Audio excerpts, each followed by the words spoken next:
شهدت مدينة زاغورا ليلة أمس الخميس حالة استنفار صحي قصوى داخل المركز الاستشفائي الإقليمي بالمنطقة. جاء ذلك عقب استقبال المرفق الصحي لعشرات المواطنين القادمين من جماعة تنزولين إثر وعكة صحية جماعية مفاجئة.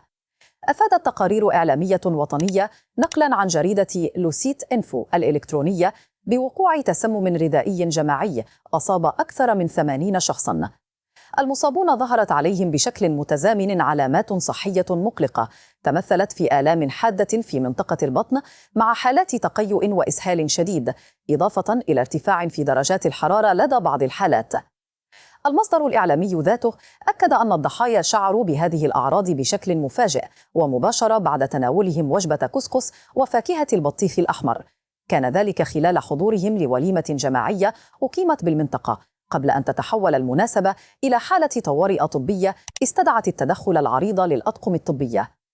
الوضع الصحي العام للضحايا يتجه نحو الاستقرار، حيث معظمهم غادر المستشفى بعد تلقي الإسعافات والعلاجات الضرورية.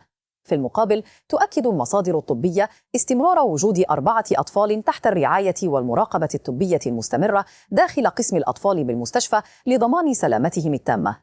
نشكركم على المشاهدة وإلى اللقاء.